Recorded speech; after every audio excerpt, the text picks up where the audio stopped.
সুপ্রিয় শ্রোতা, কথা মানবী ইউটিউব চ্যানেলে আপনাদের সকলকে স্বাগত জানাচ্ছি। আমি আইরিন অন্না। আমাদের আজকের নিবেদন বিপ্লব দাসের লেখা রম্য ছোট গল্প ব্যাচেলর। গাঁও গ্রামের রাম, রহিম, রোমেল সে যেই হোক না কেন, না পালিশ গেয় গলায় অহরহ একটি নালিশ গাইতে শোনা যায় বয়সকালে।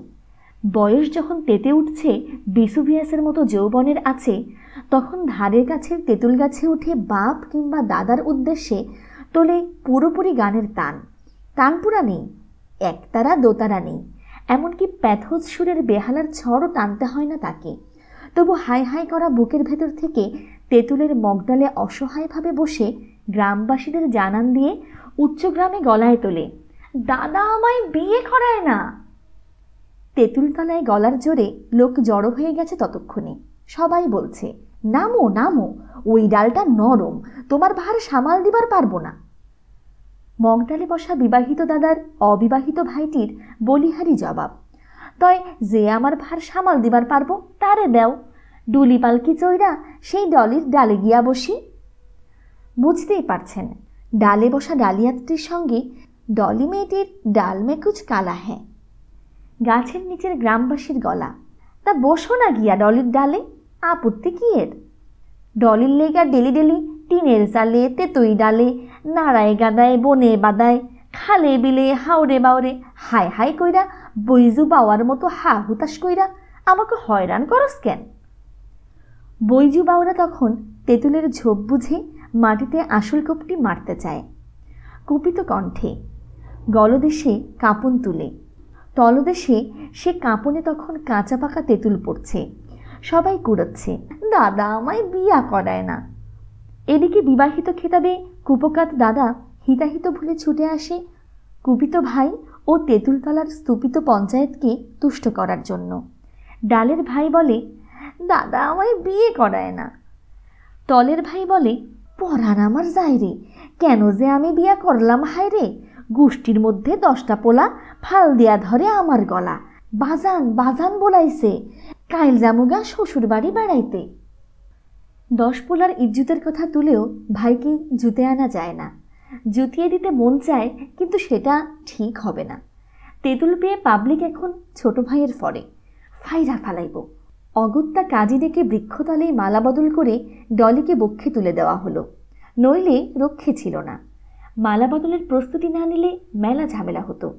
স্তুতি করলে ছোট ভাই নরম ডাল থেকে শক্ত ডালে হয়তো যেত, কিন্তু নামতো না। ভাই এখন কাজের ডাকে রাজি হয়ে নেমে গিয়ে বসেছে ডলির ডালে। একদিন ডলির ডলায় ডালপালা গজাবে সংসারে, তখন বুঝবে ঠেলা বিয়ে কাকে বলে। বিয়ে যাকেই বলুক, বিয়ের ঠেলা যেমনই হোক, পৃথিবী জুড়ে ঘরে ঘরে প্রত্যেকেরই বিয়ের দিকে ঝোঁক। 4টা না হোক, দেনা করে হলেও নিদেন পক্ষে একটা বিয়ে করা চাই। করে সকলেই, তবু কেউ কেউ করে না। বাচপান থেকে যতদিন বাঁচা ততদিনও ব্যাচেলর হয়ে বেঁচে থাকেন, কনফার্মড ব্যাচেলর। বিয়ে করার আগে সবাই ব্যাচেলর থাকে বটে, তবে বিয়ের পরে আর ব্যাচেলরই ফলানো যায় না। ফলালে গিন্নির চেলা কাঠের ঘা খাবার আশঙ্কা। যার কাজ তাকেই সাজে। ব্যাচেলরই ব্যাচেলরকেই মানায়। বলবেন ব্যাচেলরই সেটা আবার কি?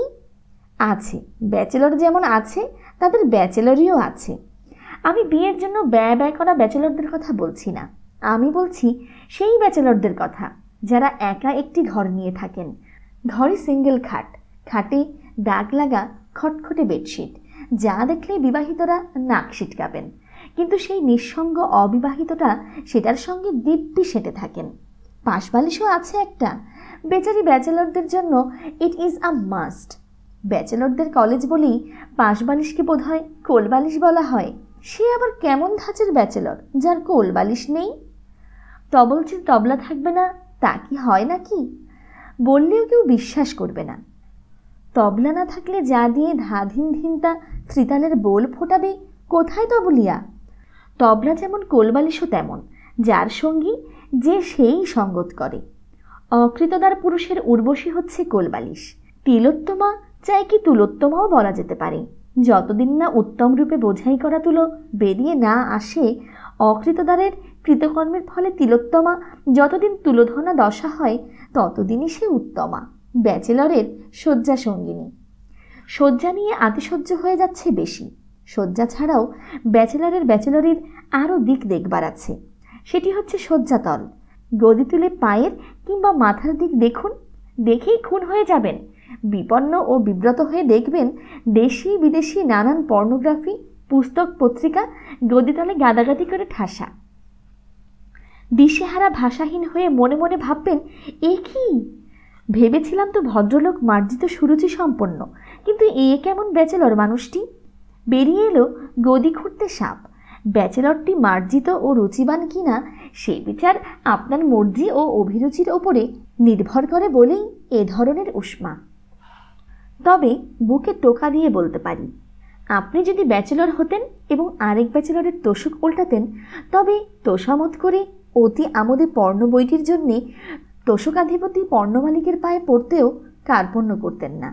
ধার চাইতেন ফেরত দেবার অঙ্গীকার করে এবং যথারীতি কথা মতো ফেরত দিতেন না। অন্য কোনো ব্যাচেলর কিংবা অন্য কোনো ম্যারিডকে দিয়ে আপনার বেড থেকে রেড করিয়ে ধারের মাল উদ্ধার করাতে হতো। পর্ণর প্রতি সম্পূর্ণ হৃদয় ধাবিত শুধু অবিবাহিত ব্যাচেলরের নয়, বিবাহিতেরও। হতে পারে ফুটপাতের বইওয়ালাদের পাশ ঘেঁষে যাবার পথে পর্ণের হর্ন শোনার জন্যে ব্যাচেলর মাত্রই উৎকর্ণ হয়ে থাকেন, সেটাই স্বাভাবিক। কিন্তু ম্যারিডরাও গুলিস্তান এলাকার মোড়ে মোড়ে পর্ণ ঘুরে কম ঘোরেন না। যা কিছু নিষিদ্ধ তাতেই মানুষ মজে, এ মত তো শতসিদ্ধ। খোদার নিষেধ সত্ত্বেও শয়তানের ফাঁদে অতি আহ্লাদে সব কিছু একদম ভুলে নিষিদ্ধ ফলটি কি আর সাধে খেয়েছে আদম? এই আদমেরই তো আদমি আমরা, কাজেই কম বেশি অ্যাডাম কমপ্লেক্স সবার মধ্যেই আছে। নিষিদ্ধ বই তাই বিবাহিতেরও কাম্য। রোজকার খাবারের সঙ্গে তাই কিছু সালাদ কিংবা লেবু, মুখে টেস্ট ফিরে আসে আর কি। কিন্তু যত দোষ নন্দ ঘোষের মতো। পর্ণগত প্রাণ বলতে ব্যাচেলরকেই ধরে নেওয়া যায়, এ ধারণা সত্য নয়। সত্য মিথ্যার ঊর্ধ্বে অনেক ব্যাচেলরেরই একটা মত ধরা পড়ে যে পর্ণতে ব্যাচেলরেরই জন্মগত অধিকার। এও এক ধরনের চরম ব্যাচেলরই। যে ব্যাচেলরের লাইব্রেরি পর্ণতে আকর্ণ ঠাসা, কারো মতে তিনিই হচ্ছেন সার্থক ব্যাচেলর। পড়েন, দেখেন, নাড়েন, চাড়েন, ধরি মাছ না ছুঁই পানি গোছের লোক, যথার্থ ব্যাচেলরই। শুধু ওইটুকুই নয়, সত্যিকারের ব্যাচেলরই একজন ব্যাচেলরের চলায় ফেরায় কায়দা কানুনে হারে সারে নানাভাবে ফুটে ওঠে। আসবাব থেকে পোশাক আশাক সবটাতেই। কোনো কোনো ব্যাচেলর যে রেটে সিগারেট খান তাতে ঘরময় যত্রতত্র ম্যাচের কাঠি, দেশলাইয়ের খোল, আধপোড়া আর পুড়ে যাওয়া সিগারেটের ছাই। অ্যাস্ট্রে অর্থাৎ ছাইদান আছে, তবে সেই ছাইদানে তো আর অটোমেটিক পা ফিট করা নেই যে ব্যাচেলর ঘরের যখন যেদিকে যাবেন গুরুর চেলার মতো একবার ঘরের এ কোণ থেকে ও কোণ, আরেক দফা ও কোণ থেকে সে কোণ পায়ে পায়ে ঘুরঘুর করবে, আর তাকে তাকে থাকবে গুরু কখন তার কুণ্ডে ফুঁকে ফুঁকে ভস্ম ঝাড়বেন। আর গুরু ব্যাচেলরও জানেন যে অ্যাস্ট্রে কোনো রিস্ট ওয়াচ নয় যে হাতে নিয়ে ঘোরাঘুরি করতে হবে। অ্যাস্ট্রে টেবিলের জিনিস, টেবিলে থাকবে, তাতে ছাই, কাঠি, পোড়া সিগারেট যে গুজতেই হবে এর কোনো মানে কোনো কোনো ব্যাচেলরের বিবেচনায় মেলে না। সেভাবে এই বিশ্ব যদি দিনে দিনে মানবজাতির অ্যাটমিক অ্যাসেট ট্রেতে পরিণত হতে পারে, তবে আমার এই ঘরণীহীন ঘর কেন পারবে না তার চতুষ্কোণ মেঝেতে আমার সামান্য সিগারেটের ছাই বুক পেতে নিতে? এই দার্শনিক দৃষ্টি থেকেই বোধ হয় অনেক ব্যাচেলরের ঘরই অ্যাস্ট্রে টেবিলে যেটা, সেটা নগণ্য রেপ্লিকা মাত্র। ঘর যত ধরবে তার বেশি সেই ঘরেরই রেপ্লিকা ধারণ করবে কিভাবে? রেপ্লিকা অ্যাস্ট্রেটি কি পারবে দিনভর খাওয়া সিগারেটের প্যাকেট, লেপ থেকে বেরিয়ে আসা তুলো, ছেঁড়া কাগজ, বাসের টিকিট, পুরনো মোজা, কাটা নখ, ফটোবাঁধ, ডালপুরির ঠোঙা, এইসব টুকিটাকি বক্ষে ধারণ করতে? ঘর পারবে, ঘর পারবে ছেঁড়া চটি থেকে ফুটো ঘটি পর্যন্ত। ব্যাচেলরের ঘর বলে কথা, দেয়ালের পেরেক ঝুলছে, আয়না ভাঙা, তাতে মুখ দেখা না যাক, নিখুঁত শেভ করা যায় বই কি, নইলে ঘরের মালিক করেন কি করে? কোনো চেয়ারে 3 পা বসা না যাক, দিব্যিতে দাঁড়িয়ে ফিউজ বাল্ব খুলে নিউ বাল্ব লাগানো চলে। আপনি বিবাহিত, কসরত করে ওই কায়দায় লাগাতে গেলে উল্টে পড়ে যাবেন, কিন্তু বিশেষ বিশেষ বাছাই কথা ব্যাচেলর পড়বেন না। উনি পড়াশোনা করতে পারেন বটে, কিন্তু পড়েন না। ল পাশ করা ধ পাশ করা কি এক? তিনি ধপাস করে পড়েন না এই কারণে যে পড়লে তাকে এই ধরনীতে ধরার লোক নেই, কিন্তু আপনার তো আছে বউ, এবং সেই আশাই তো পড়তে চান যে সে এসে ধরবে। পুরুষের সব স্বাদ কি আর পূর্ণ হয়? মোদ্দা কথা, ব্যাচেলররা পড়াপড়ির মধ্যে নেই। এমএ পড়বেন, প্রেমে পড়বেন, কিন্তু আপনার মতো বিয়ে করবেন বলে সব কিছু নিয়ে পড়বেন না। যদি উনি আপনাকে ফলো করে একবার বিয়ের ফাঁদে পড়ে সংসার ভাবতেন, তবে তার ঘরও হতো ঝকঝকে তকতকে, ল্যাপা পোছা ধোয়া মোছা। কাগজপত্র, বই, বিছানা, লেপ, তোষক, আয়না, চেয়ার, টেবিল, হাঁড়ি পাতিল, ডেক ডেকচি, যেটা যেখানকার সেটা সেখানে থাকতো। নিজে রেঁধে খেতে হতো না, নিজে কেচে পড়তে হতো না। জলের ঘরে নিজে উঠে কুঁজো থেকে জল গড়িয়ে খাবার যন্ত্রণা সইতে হতো না। দরজায় এসে নক করলে তা সে যত রাতই হোক ভেতর থেকে খুলে দেবার থাকতো কেউ, বলতো এসো আমার ঘরে এসো। কিন্তু ব্যাচেলর তার নিজের ঘরের তালা নিজেই খোলেন। এসো গো বলে কেউ ভেতর থেকে খুলে দেয় না। ঘর তার নিজস্ব বলেই। এই ঘরের সন্ন্যাসী তার আদর্শ, এই তার ভালো লাগা, এই তার ভালোবাসা। নিজের চাবি দিয়ে নিজের দরজা খোলা। কোনো কোনো ব্যাচেলরের নিজেকে চেনার জন্য বিরতিহীন এই আত্মানুসন্ধানী রতিক্রিয়া, নিজেরই উচ্ছিষ্টে নিজের সৃষ্টি ছাড়া জীবন হাতড়ানো। অনেকে বলবেন নিজেকে নিয়েই আছে, লোকটা স্বার্থপর। স্বার্থের মানে কি জানে সবাই? বুকে হাত দিয়ে বলতে পারে কেউ, আমি স্বার্থপর নই, কোনো দিন নিজ স্বার্থে কোনো কিছু করিনি। কেউ বলতে পারবে না। কোনো কোনো বিশেষ ক্ষেত্রে বিবাহিতেরা স্বার্থ ত্যাগ করতে পারে হয়তো, কিন্তু যৌবনের ক্ষেত্রে নয়। তখন সব ভাবনাই তার নিজেকে নিয়ে। রাতে ঘুম হয় না, গা গরম, শরীর জুড়োতে মন চায়। ভাবে বিয়ে হবে, শরীর জুড়োবে, যৌবন তৃপ্ত হবে। ভালোবাসা দিয়ে ভালোবাসা নিয়ে আমাদের দুজনের ভালোবাসার বাই প্রোডাক্ট যে সন্তান হবে, তারা একদিন মানুষ হবে। বুড়ো বয়সে সেই মানুষ হয়ে ওঠা সন্তানরাই দেখাশোনা করবে। চমৎকার প্রিপ্ল্যান নিশ্চিন্ত জীবনযাপন। ব্যাচেলরের জীবনে এই নিশ্চিন্তি নেই। বুড়ো বয়সে ভবিষ্যতে কি হবে, তা কে তাকে দেখাশোনা তদারক করবে, তার কোনো ঠিক নেই। সংসার বাঁধেনি বলেই যে সব ব্যাচেলর সংসারের বাইরে তা তো নয়। অনেকে আছেন যারা নিজের নয়, অন্যের সংসারে আষ্টে পৃষ্ঠে বাঁধা। বাবা মা যতদিন ছিলেন ভালো, তাদের কেন্দ্র করে জীবনের একটা মানে দাঁড় করায় মনের সামনে। বাপ মার আয়ুর পাখি খাঁচা ছাড়তেই ভাই বোনের সংসারে নিরালব্ধ উল্টো পিরামিড দশা। বোনদের বিয়ে হয়ে গেলে আরও ভীষণ মারাত্মক অবস্থার মুখোমুখি হতে হয় ছোট কিংবা বড় ভাইয়ের সংসারে। মিটসেফ খুলতে সাহস হয় না। কি জানি ভাই বউ কীভাবে, ঠাকুরপো বা ভাসুর, সে যে পোস্টেই সংসারে থাকুক না কেন সংকোচ হয়। সংসারে থেকেও সংসারের বাইরে, অথচ বাঁধনও তেমন আলগা নয়। ছোট ভাইয়ের বউয়ের শাড়ি লন্ড্রিতে দাও রে, বিজলি গেছে মিস্ত্রি ডাকো রে, বাজারটা করো রে, রেশনটা তোলো রে, ওয়াসার বিল বাকি আজকেই দিতে হবে, টিভির লাইসেন্স রিনিউ করতে হবে, বাদলার দিনে মুড়ি খাবার স্বাদ জাগলো সংসারের সবার, যাও গিয়ে মুড়ি আর পেঁয়াজ কিনে নিয়ে এসো গে। ছাতাকেও এগিয়ে দেবে না যাবার মুখে। ব্যাচেলর বেচারিকে নিজেই নিজের শরীর বাঁচানোর গরজে নিতে হবে ছাতা, অথচ সেই ব্যাচেলর ভাইটির নিজের উদ্যোগে বিয়ে দিয়েছেন ছোট এবং বড় ভাই দুটিকে। নিজেদের বিয়ে হয়ে বিয়ানো যেই সারা, অমনি অতীতের সব কথা চেপে গেছেন সবাই। ঘুণাক্ষরেও ব্যাচেলর ভাইটির ব্যাচেলরই খোঁজাবার চেষ্টা নেই। সংসারের উটকো ফাইফরমাস খাটতে খাটতে যান কাবার হয়ে যাচ্ছে। মাস কাবারে টাকা ধরেও টানে, অথচ মাছের বেস্ট পিসগুলো গিন্নিরা তাদের কর্তাদের পাতে ঠেলে তুলে দেন, আবার ন্যাকামোও করেন সঙ্গে। এ হে, নান্টুদার জন্যেই টুকরোটা রেখেছিলাম। নান্টু মানে ব্যাচেলরটি, নান্টুর মুখে টু শব্দটি ফোটে না লজ্জায়। এরা বিয়ে করে স্বার্থপর হয়ে গেছে, তার পক্ষে অত নিচে নামা সম্ভব নয়। তাহলে তো ছোট ভাইয়ের বিয়ের আগে নিজেই একটা বিয়ে করে নিতে পারত সে। সংসারের কথা ভেবেই না, ছোট ভাইয়ের প্রেমের কথা ভেবেই না, আর তারই ছেলে মানুষই, সে তো ভাবতেই পারেনি। ভাই মানে যেখানে সেখানে এমন বেইমানি সম্ভব।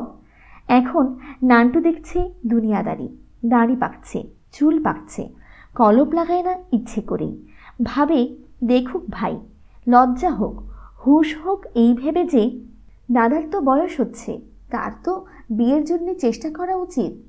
কিন্তু যেই নান্টু দেখল লজ্জা তার ভাইয়ের নেই, তখন সে নির্লজ্জ ও একগুঁয়ে হয়ে সেলুনে ঢুকে ঘোড়া মার্কা কলপ লাগিয়ে এলো এবং চেষ্টা করতে লাগলো নিজের জন্যে নিজের বিয়ের।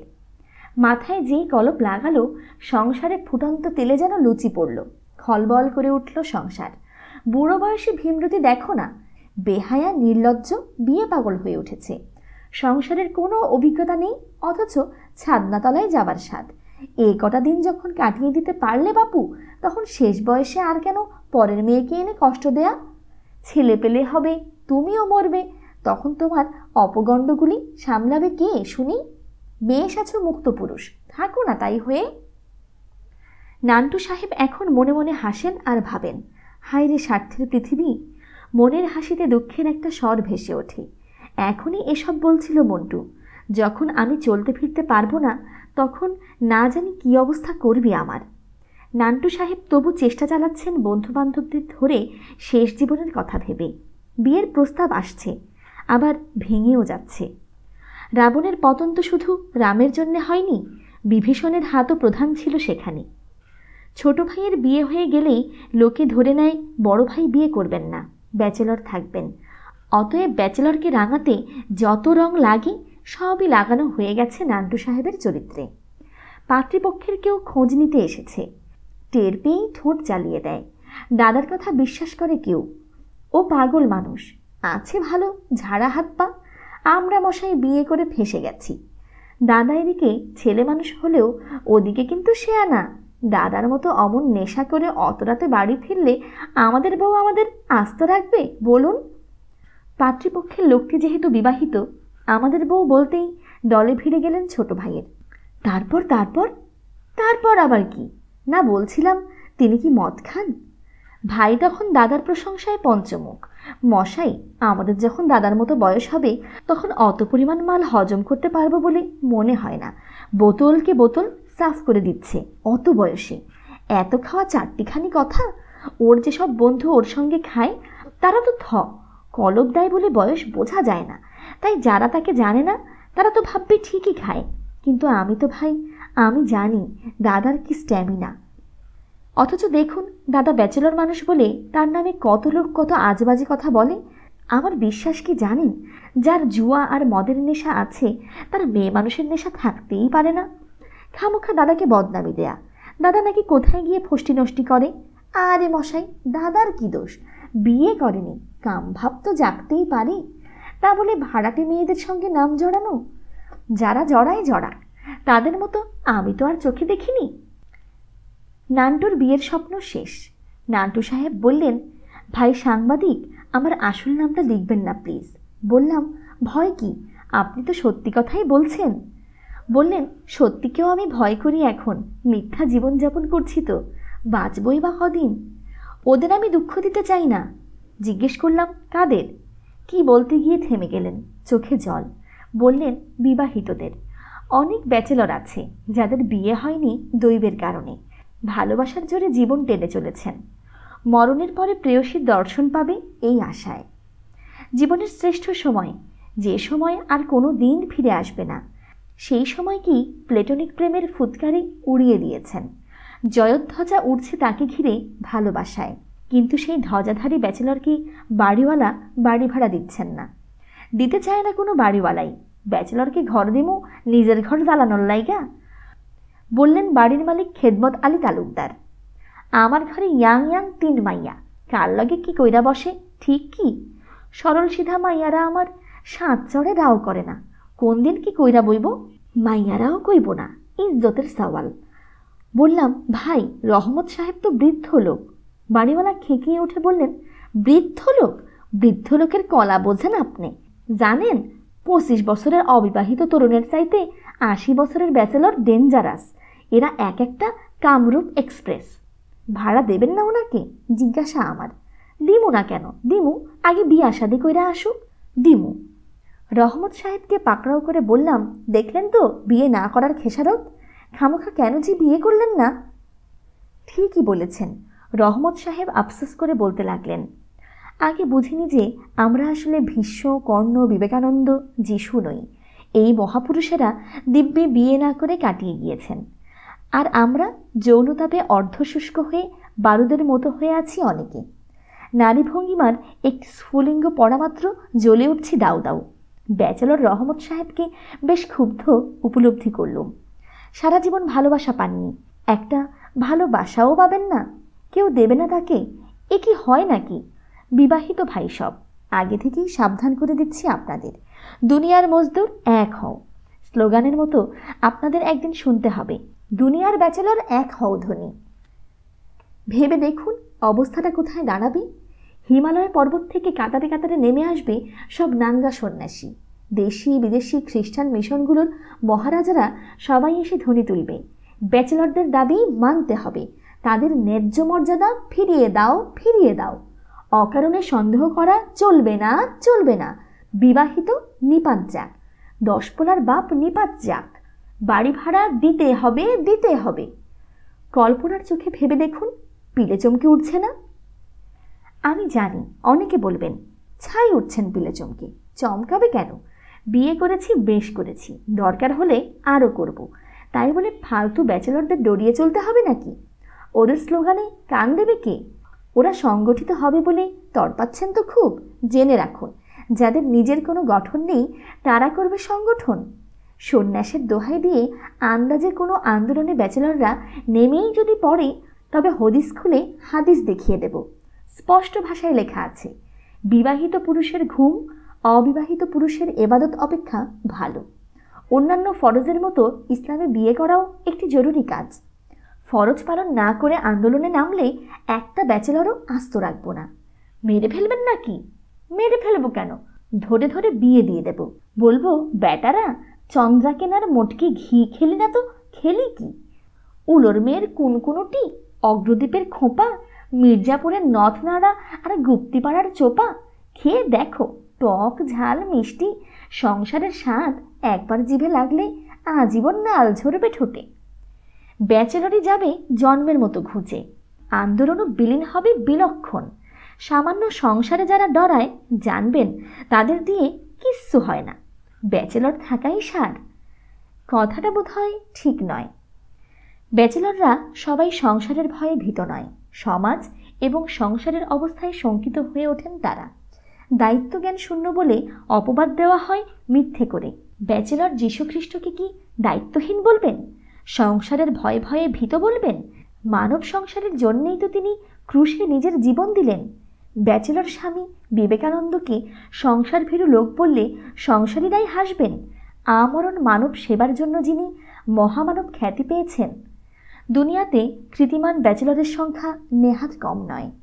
পশ্চিমবাংলার 3 জন মুখ্যমন্ত্রী ছিলেন ব্যাচেলর: প্রফুল্ল ঘোষ বিধান রায়, প্রফুল্ল সেন। বিধানচন্দ্র রায় ডাক্তার হিসেবে, সমাজসেবক হিসেবেও সুবিখ্যাত। জগন্নাথ কলেজের দীর্ঘদিন বাংলা বিভাগের প্রধান ছিলেন অজিত কুমার গুহ, তিনিও ছিলেন চিরকুমার।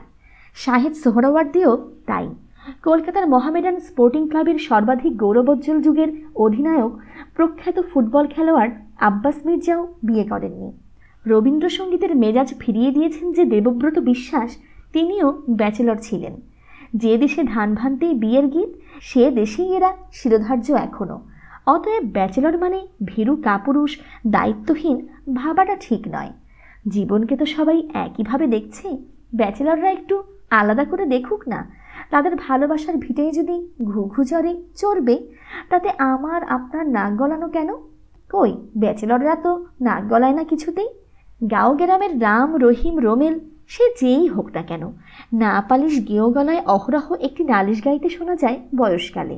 বয়স যখন তেতে উঠছে ভেসুভিয়াসের মতো যৌবনের আঁচে, তখন ধারে কাছের তেঁতুল গাছে ওঠে বাপ কিংবা দাদার উদ্দেশ্যে তোলে পুরোপুরি গানের টান। টানপুরা নেই, একতারা দোতারা নেই, এমনকি প্যাথস সুরের বেহালার চড়ও টানতে হয় না তাকে। তবু হাই হাই করা বুকের ভেতর থেকে তেঁতুলের মগডালে অসহায়ভাবে বসে গ্রামবাসীদের জানান দিয়ে উচ্চ গ্রামে গলা তোলে, দাদা আমায় বিয়ে করায় না। সুপ্রিয় শ্রোতা, এতক্ষণ আপনারা শুনছিলেন বিপ্লব দাশের লেখা রম্য ছোট গল্প ব্যাচেলর। আমাদের কাজগুলো যদি আপনাদের ভালো লেগে থাকে তবে লাইক, কমেন্ট, শেয়ার এবং সাবস্ক্রাইব করে পাশে থাকা বেল আইকনটি অন করে নিন। এতে করে নতুন ভিডিও আপলোড হবার সঙ্গে সঙ্গে নোটিফিকেশন পৌঁছে যাবে আপনার কাছে। সকলে খুব ভালো থাকুন, সুস্থ থাকুন, আনন্দে থাকুন, নিরাপদে থাকুন। নিজের জন্যে বাঁচুন, নিজের আপন মানুষদের জন্যে বাঁচুন। অনেক অনেক শুভকামনা জানিয়ে আজকের মতো এখানেই বিদায় নিচ্ছি।